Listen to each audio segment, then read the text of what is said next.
Well, hello everyone. I thought I'd do a quick video since I was thinking about it and also posted this on a question on the Facebook page related to this site, which was what decade do people think is the best decade of professional football? And my vote is the 1970s, pure and simple. And I grew up in the 1970s, so yeah, I'm a little nostalgic about it. But I just think there are things about the 1970s that um, some of it's good, some of it, it's not so good. But it was just a unique time in football. Um, so with that, I thought I'd go through like a little bit of a slideshow and just kind of talk about things like growing up in the 70s if you're a football fan, things that you experienced that really we don't experience that much anymore, and just talk on some things that made the 1970s brand of football, in my opinion, a better to watch than the modern version.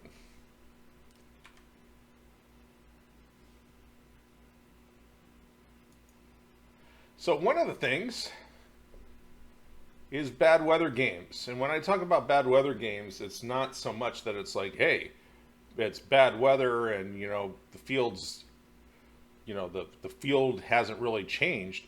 Back in the 70s, um, natural turf games turned into slogs in the mud.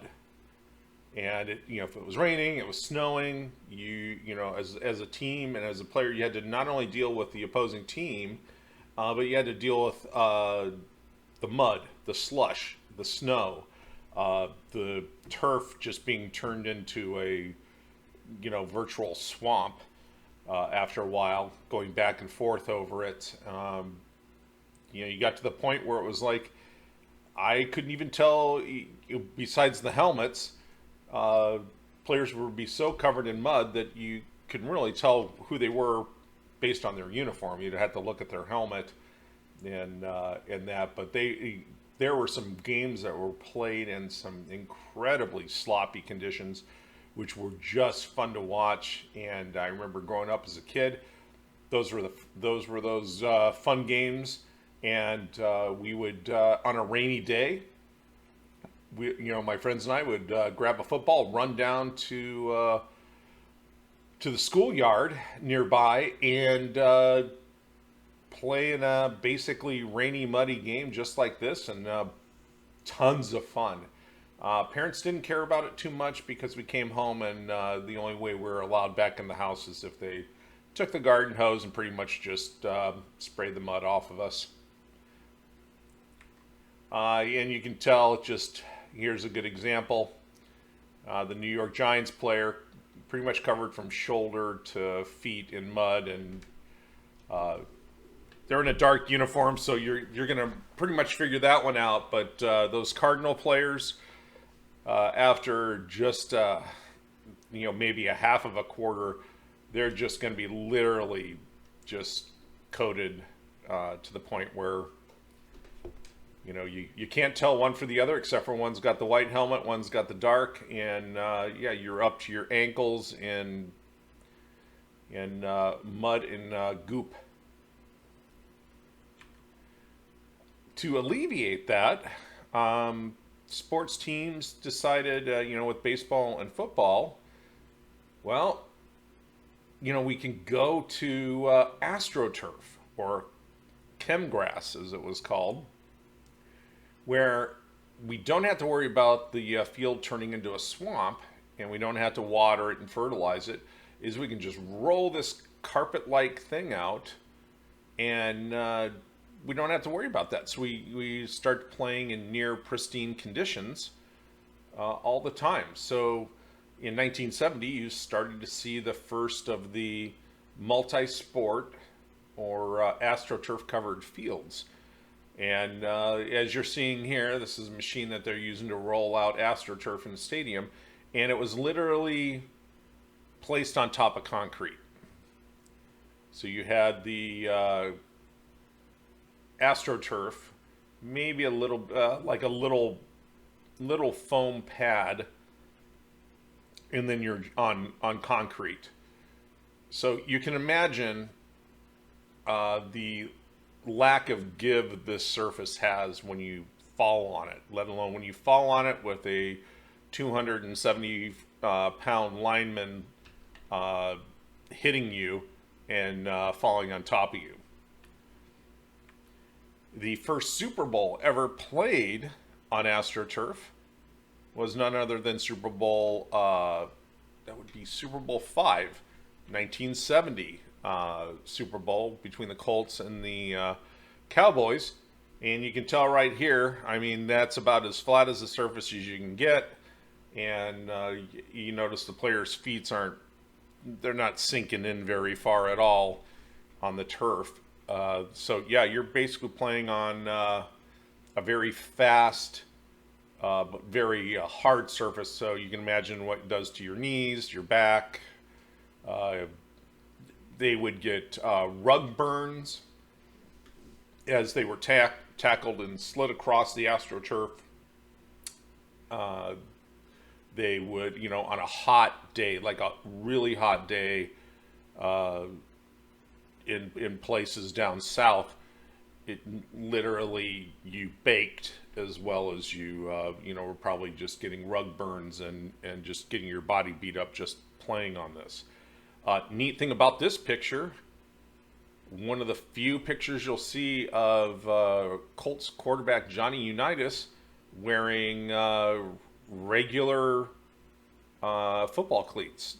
Unitas, his big trademark besides his crew cut was his high tops. He wore high top football shoes for his entire career, which after 1970, you're looking, he was probably in the league another year or two.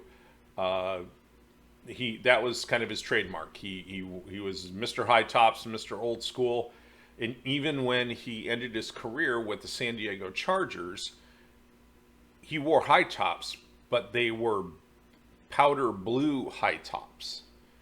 So there are plenty of pictures out there. Johnny Unitas in a Chargers uniform, which looks extremely weird. It's maybe about as weird as people seeing Tom Brady in a Buccaneers uniform for the first time. But yeah, you can always go out and Google and check out Johnny Unitas and his powder blue white tops in his final season with the Chargers, which he ended up mentoring Dan Faust.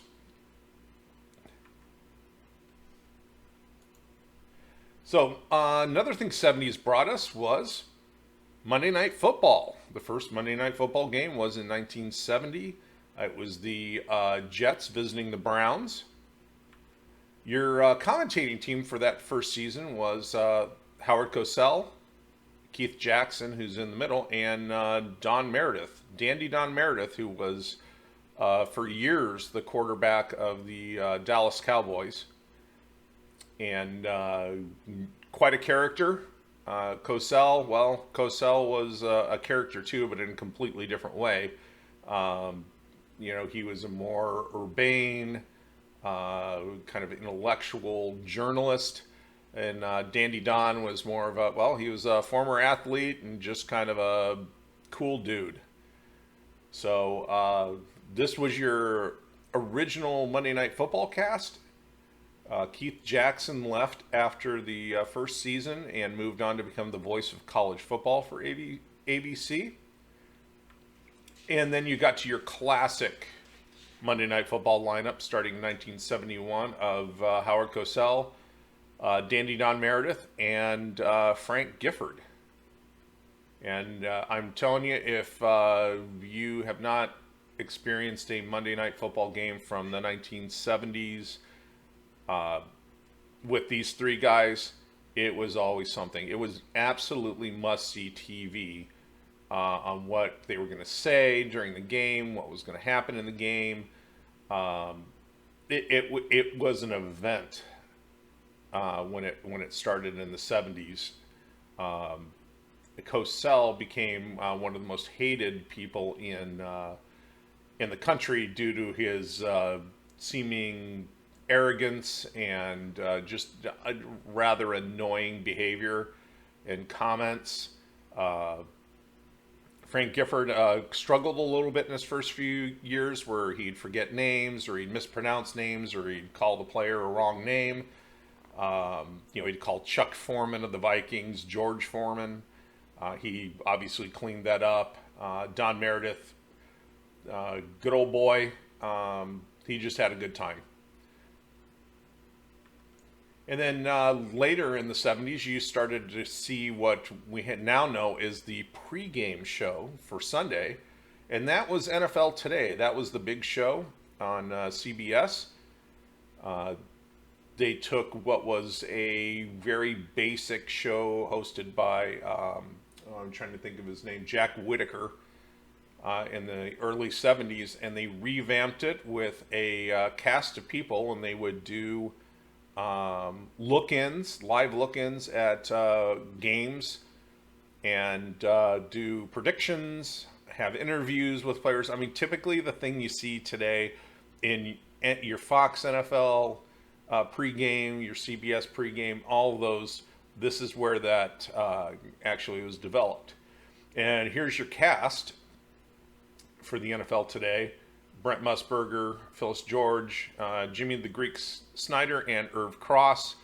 Irv Cross, former football player. Phyllis George, former Miss America. Jimmy the Greek, he was a odds maker who got famous for making a couple predictions, one with a presidential race, and then I'm trying to think of another one that kind of shot him into being a little bit of a famous character during the 60s and 70s. And then Brent Musburger was your TV guy.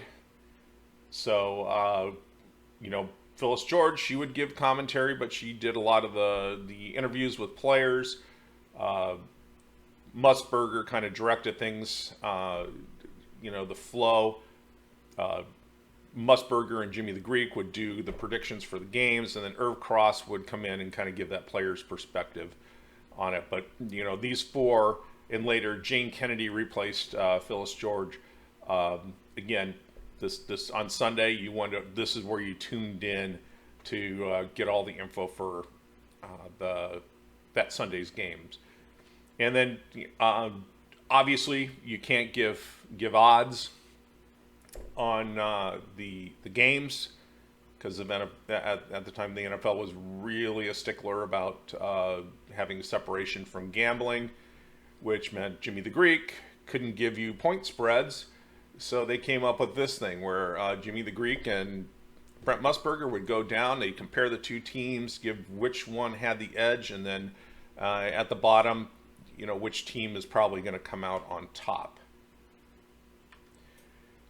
If you were a football fan or a sports fan, and you were a serious football and sports fan, you read the sporting news.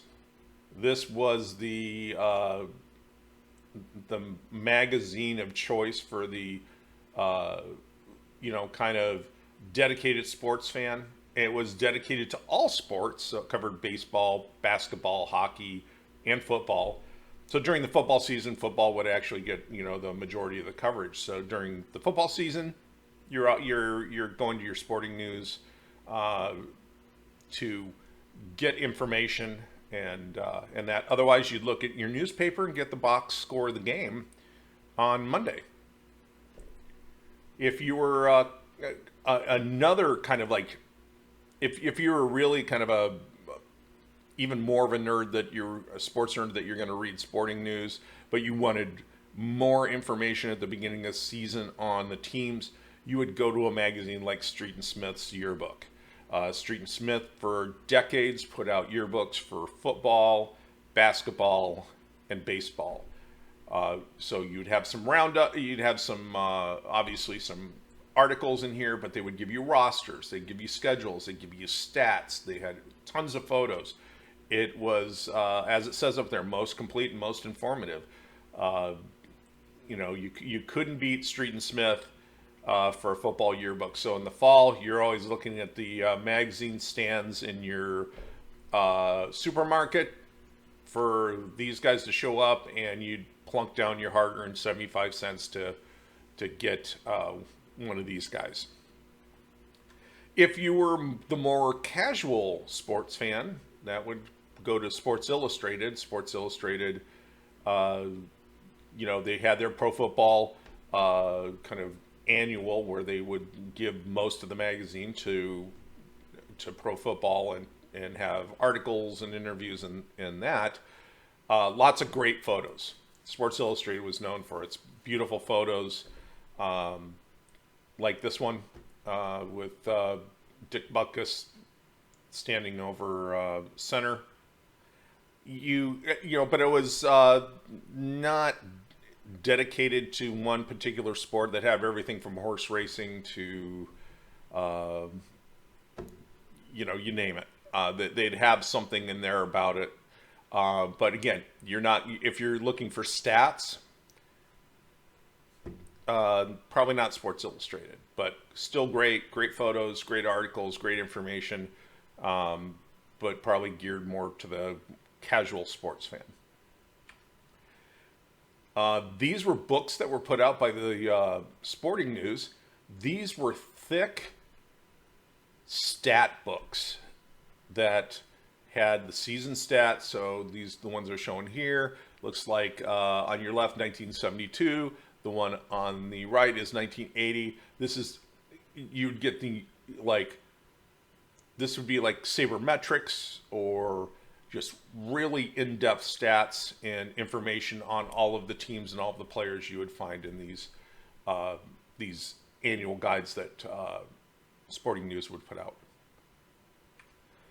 Another book that was real popular at the time that you could get every year was the Complete Handbook of Pro Football, and they would break things down team by team, player by player, give some stats for each one of the players, maybe a little bit of an overview, and a prediction of where they would finish in the season. But these little paperbacks were really popular. They'd have the schedules. They'd have all sorts of stuff in there. So if you were a football fan, you'd go into your Walden's books or B. Dalton books, and you would find this in the sports section, and probably end up taking it home with you because this is something you'd sit down and pore over, especially if you're a kid. Another thing, NFL would actually put out books. They had their own publishing arm, so they would put out things like the official encyclopedia history of pro football. I had a copy of this and still do. I think I got this for my birthday. Oh, no, it wasn't my birthday. It was Christmas, 1973. My parents got me a copy of this. I still have it to this day. And I used to just pore over this. Just absolutely beautiful photographs, color photographs of players from that day, a history of the NFL, a history of each team, breakdown of their season by season records, you name it. This one had it. Had NFL records up to that point, but just a fantastic hardbound book that I literally wore out in reading it. And then you get into these kind of books, the Pro Style, which was a guide to help people understand football strategy. First portion of it was a kind of a history of football. The rest of it would break down plays, like, okay, what are the types of formations, offense and defense, that you would see in a football game. They have these top-down shots, or kind of a pullback shot where they could show you kind of the alignments, kind of how the play would flow. This was a great book to really learn about the ins and outs and details of football on the field. So when you were watching a football game and you saw teams within specific formations, and you could kind of get an idea of like, hey, I think this is what they're trying to do. This book is it's been out of print for a while, but it is still available if you go out to sites like Amazon, it's not very expensive, but for a football fan, this is a great book. For just the photos alone are fantastic, but the information as well is really quite good. And again, NFL had their own publishing arm, so they did a whole line of what fell under their punt, pass, and kick book series, which if you were a kid in the 1970s, these books were in your school library or were at your bookstore, and you could go buy these. Some of them were even available in Scholastic books, and we'll get into that a little bit. Scholastic books was the thing where, during the school year, you'd get a little catalog, and it was separated in different, subject categories, and you would just check off the box what you wanted, pay for the book, and then in a couple weeks, when you're sitting in class, the box would show up, and the teacher would hand out the books to everybody. So the NFL actually used to just publish books like this. So they would, great receivers in the NFL, great linebackers, great defensive players. And you would read these, and you're reading the story of your football heroes at the time. So just really, really cool books. They're available probably on eBay. They've been out of print for decades. They're geared for an elementary school audience, so keeping that in mind. But you talk to older football fans that are in their 50s, 60s, maybe even their late 40s, they will have good memories of these books in their school library. Just enjoyable books to read. And they don't do this anymore, which is a real shame. Another series that came out that you'd always get on Scholastic books was Football Stars, and they would have them for 1968, 1969, 70, and so on. And for years, you could buy these, and they would basically have stories about your life stories about players that were, leaders for that season. So, like for 70 Super Bowls between the Vikings and Chiefs. So you're going to get a story about Joe Kapp and his career in life, a story about Len Dawson. You might, and they have additional stories in there from other players around the league. So you might get Gale Sayers or Lance Allworth or Paul Warfield, Craig Morton. You would get, a good number of little biographies in this book. And then at the back, they would have plays that were really effective during that season or were plays specific to a team or a player that's covered in the book. So again, really, really neat. And they had a little photo section as well. These are fun little books to have, and I had just numerous copies of these books for I think for several seasons, for years. We didn't have computers back then, and arcade games were very, very basic. So even, your TV arcade games like your Atari 2600, your Magnavox Odyssey, and television, those were all really, really basic. If you're a real hardcore football fan, board games is where you scratch that itch. And you had games like Stratomatic Football, where what was really interesting about these games is you had a card for every player on offense with Stratomatic, and defense was normally just a separate group card. But you had the players, so you would set the lineups and formations, and you could play one another. You could play solo as well. But the system was based off of actual stats for that season. So typically the players would play very close to what they played in that season. So if you had a really, really good player, again, their card's going to reflect that, and their performance within the game would reflect that. Again, you have dice and other things that are a randomizer, so But you could count on the fact that you're going to get a pretty accurate read off of these things, and it'll play well. Another game that had a similar system was Status Pro Football, which was put out by Avalon Hill. They had obviously marketed with Sports Illustrated, but again, you got a card for every single player, and I mean every player for that team. So the third string quarterback, the second, third string lineman. You basically could set your formations, put your players in, call your plays.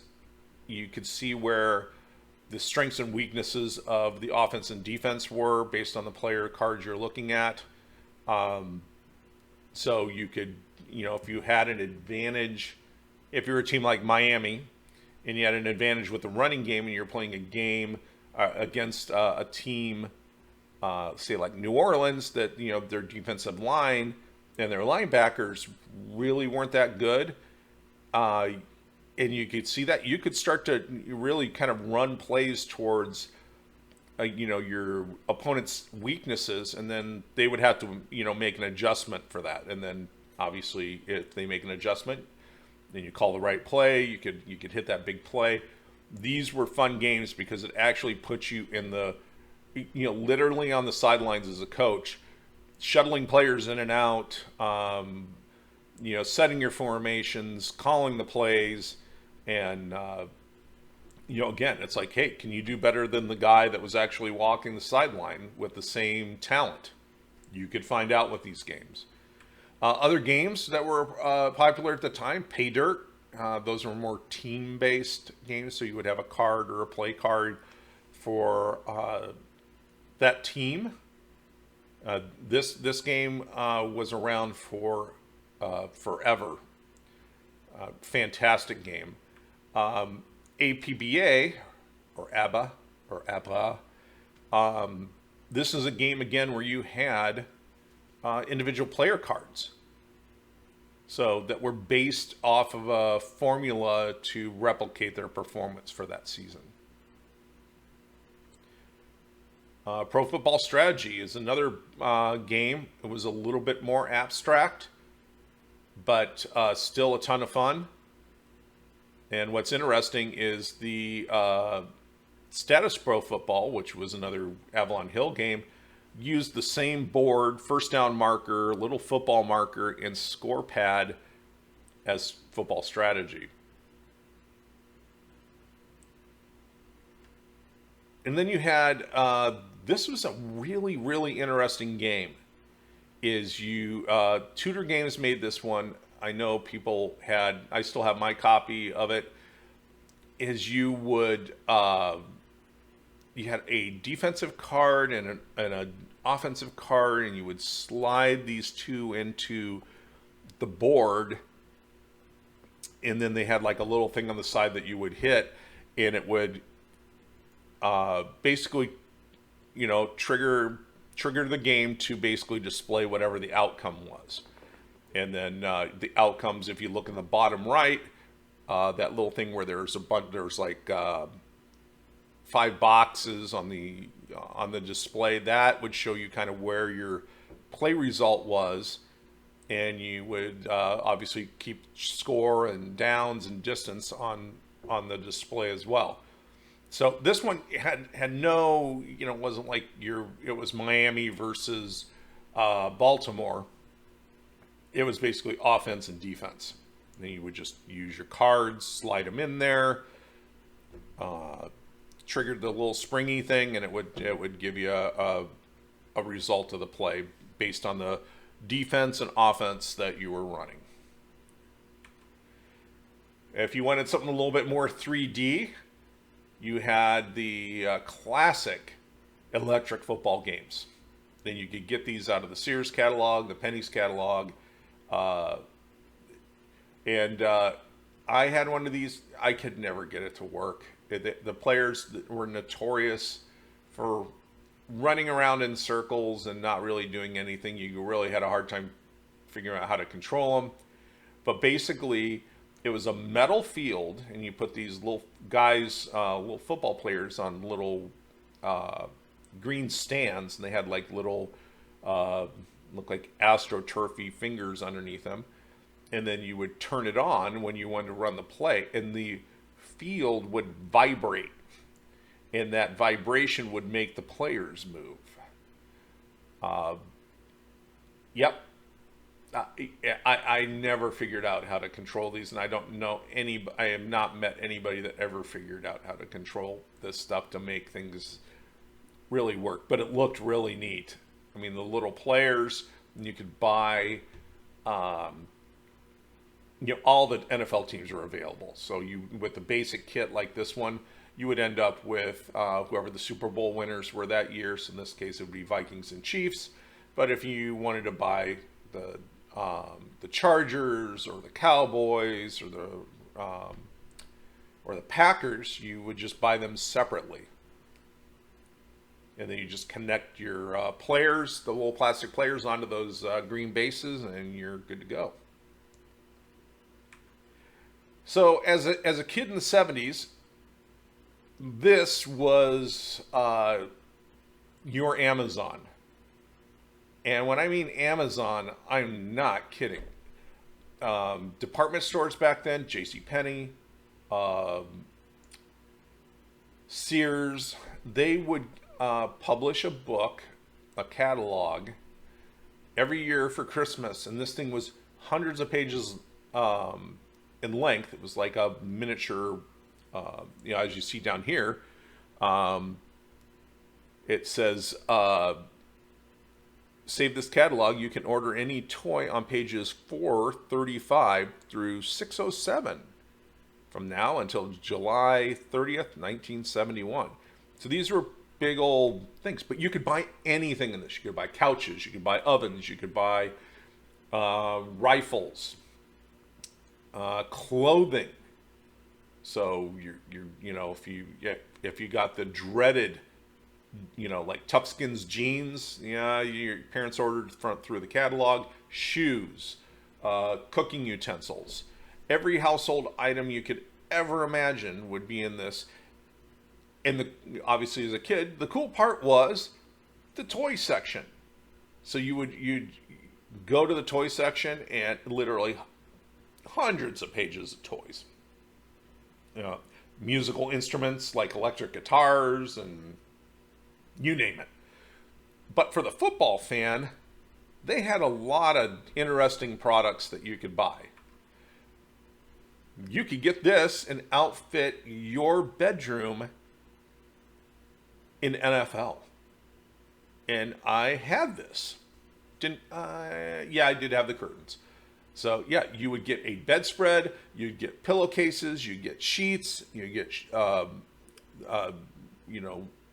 window drapes, you get blinds, you get all of this stuff, and you could just totally outfit your entire room in NFL. Had this. These were really cool. Is you had Letterman's jackets for NFL teams, and you would just literally order. You'd get a cap and a jacket, and they had all the teams, and you could outfit yourself with your favorite NFL team in a Letterman's jacket. And these were really neat, and they actually were pretty warm and comfortable. They weren't cheap, cheaply made.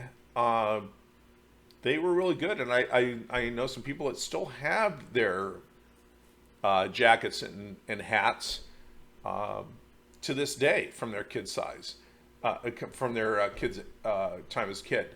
So they were built to last back then. Obviously, they can't wear them because they're bigger, but just this is kind of the cool stuff you could get as a kid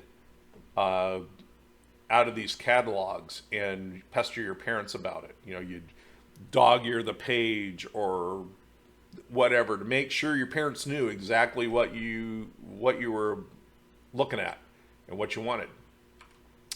The other thing you could get is really, really cool pro uniforms. And these uniforms, they had helmets. These were the kind of Rydell two-bar helmet look, which was popular in the 60s and 70s with quarterbacks and wide receivers and running backs and defensive backs. They had padding in the helmets. You got pants, the actual football jersey. You got shoulder pads. These were really, really neat things to have as a kid. You could go out in the backyard and you could, if you had a younger brother or whatever, you could, both of you put on your uniforms and go in the backyard and basically just slam into one another.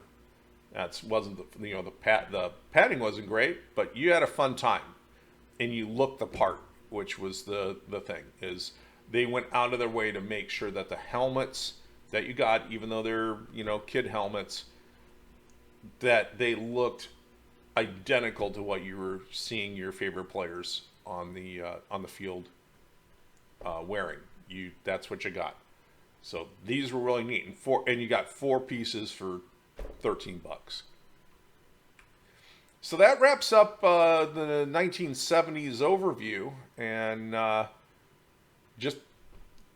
it was just an interesting time in NFL history. If you're a football fan, there were so many, cool things that you could, buy and watch on TV. Some of it was like the first time you'd ever seen anything, like Monday Night Football. They never put Monday Night Football on Monday night, and they were giving it a try, and it was a success. So you got to see some innovation there, innovation with the actual Sunday pregame shows, which is every pregame show we see today is structured almost identical to the NFL today. You had the rules of football, big hits, the pace of play was faster. It was just a good time to be a football fan and be a kid who loved football. So I hope you enjoyed this little trip down memory lane. Put some comments down below. Would like to hear your memories of growing up in the 70s as a football fan and following your teams. I'm sure there's some stuff here that I missed. I was thinking one of the things is the Mego NFL figures. So they basically had an NFL action figure. So you had a player for your team. It was a generic player. And they came with stickers from the numbers. So you could take your Minnesota Vikings Mego NFL action figure. You could make him Fran Tarkington. You could make him Jim Marshall. You just put the number on there, and it's kind of that guy.